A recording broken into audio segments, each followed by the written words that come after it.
Assalamualaikum warahmatullahi wabarakatuh. Hari ini kita akan belajar tentang tajuk manisnya persaudaraan dalam bidang Al-Quran. Jadi anak-anak boleh buka muka surat 21 dalam buku teks. Okey, kita mulakan ya. Okey. A'udzubillahi minasyaitonirrajim. Wa'tasimu bihablillahi jami'a wa la tafarraqu. Maksudnya, dan berpegang teguhlah kamu sekalian dengan tali Allah. Apa itu tali Allah? Tali Allah itu adalah agama Islam. Wala tafarraqu, dan janganlah kamu bercerai-berai. Wadhkuru ni'matallahi 'alaikum, dan kenanglah nikmat Allah kepadamu. Idh kuntum a'da'an fa'allafa baina qulubikum.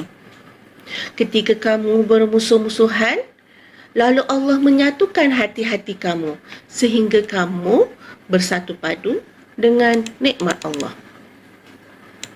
Fa'asbahtum bi ni'matihi ikhwana, maka dengan nikmat Allah itu kamu menjadi orang Islam yang bersaudara. Asbabun nuzul ayat ini. Apa itu asbabun nuzul? Asbabun nuzul adalah sebab penurunan ayat. Apakah sebab penurunan ayat ni? Ayat ini diturunkan semasa jahiliyah suku Aus dan Khazraj yang sentiasa bermusuhan.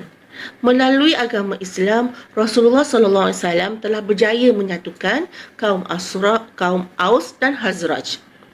Walau bagaimanapun, pada suatu ketika terdapat seorang yang telah menimbulkan permusuhan antara kaum Aus dan Khazraj sehingga hampir berlaku pembunuhan. Namun demikian, Rasulullah SAW telah mendamaikan permusuhan antara kaum Aus dan kaum Khazraj apabila turunnya ayat ini. Bagaimana cara untuk kita mengukuhkan persaudaraan? Yang pertama, melalui hati. Yang kedua, melalui lisan. Dan yang ketiga, melalui perbuatan. Melalui hati, kita macam mana? Kita kena sentiasa ikhlas, bersangka baik. Melalui lisan, dengan cara ucapan salam, sentiasa mengucapkan salam, bertegur sapa sesama Islam. Dan yang ketiga, melalui perbuatan, iaitu membantu saudara Islam kita apabila memerlukan, ataupun dengan menunaikan solat berjemaah. Kita tahu melalui solat berjemaah adalah salah satu cara untuk kita mengeratkan ukhuwah, mengeratkan silaturahim. So, saya ulang balik, ada 3 cara, iaitu melalui hati, lisan dan juga perbuatan. Hati ikhlas, bersangka baik, lisan ucap salam, bertegur sapa, perbuatan membantu mereka yang memerlukan dan juga menunaikan solat berjamaah. Okay, ada satu ayat Quran yang menyebut, pernah dengar tak? Innamal mu'minuna ikhwah fa aslihu baina akhawaikum. Maksudnya, sebenar-benar orang yang beriman itu adalah orang yang bersaudara. Maka damaikanlah antara dua saudara kamu. Maksudnya jangan bergaduh-gaduh, jangan bertelingkah. Itu ayat Quran yang kita biasa dengar. Innamal mu'minuna ikhwah. Innamal mu'minuna ikhwah. Okey. Hikmah persaudaraan dalam Islam. Apakah hikmah persaudaraan dalam Islam? Ada 3 aspek. Yang pertama dari aspek individu, yang kedua dari aspek keluarga, dan yang ketiga dari aspek masyarakat dan negara. Ustazah ambil 2 dari aspek individu, iaitu dapat memupuk rasa persaudaraan dan kasih sayang kepada anggota keluarga dan sesama saudara Islam. Yang kedua, dapat mententeramkan jiwa. Bila kita sentiasa berkasih sayang sesama Islam, hati kita akan tenteram. Okey, dari aspek keluarga, dapat membentuk keluarga bahagia kerana setiap anggota keluarga saling hormat, menghormati. Selain itu, Aspek keluarga pula mengeratkan hubungan silaturahim dalam keluarga. Okey, aspek yang ketiga, masyarakat dan negara. Saya ambil satu je lah, masyarakat dan negara dapat membentuk masyarakat yang bersatu padu kerana saling menjaga hati dan perasaan orang lain. Tak ada gaduh-gaduh. Bila orang tak ada gaduh-gaduh, bila orang baik-baik, saling berkasih sayang, maka hidup akan berada dalam keadaan yang tenang. Jiwa akan tenang, masyarakat bersatu padu, keluarga akan bahagia.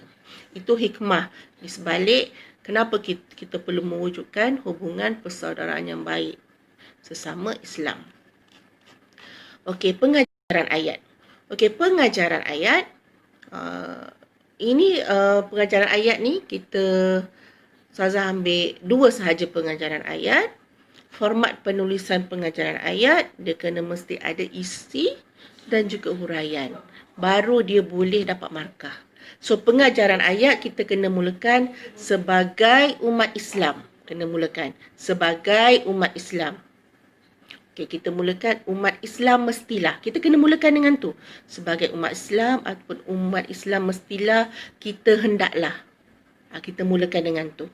Barulah dinamakan pengajaran ayat. Baru kita masuk ke isi. Okey, sebagai contoh, sebagai umat Islam kita hendaklah bertanggungjawab menjaga perpaduan dalam masyarakat. Itu isi. Lepas tu huraian. Kerana Islam menyuruh umatnya berpegang teguh dengan ajaran agama Islam. Itu isi. Barulah dinamakan pengajaran ayat dan dapat markah penuh. So, saya ulang balik. Kita kena mulakan dengan sebagai umat Islam, kita hendaklah. Okey, umat Islam hendaklah. So, kita gabungkan. Kita buat sebagai umat Islam, kita hendaklah. Lepas tu isi. Apa isi? Bertanggungjawab menjaga perpaduan dalam masyarakat. Cukup. Huraian pula. Huraian kita guna kabus kan? Kerana, agar, bagi, untuk, okey dan sebagainya. Okey, kerana Islam menyuruh umatnya berpegang teguh dengan ajaran agama Islam. Cukup 2 markah. Okey. Contoh yang kedua pengajaran ayat. Mula dengan sebagai umat Islam kita hendaklah apa isi? Kembali kepada ajaran Islam apabila berlaku perselisihan. Lepas tu huraian, kerana Al-Quran dan hadis adalah panduan hidup dalam semua aspek. Okey, cukup. Okey, itu saja pelajaran kita hari ini. Ustazah akhir dengan wabillahi taufiq wal hidayah. Wassalamualaikum warahmatullahi wabarakatuh. Bye.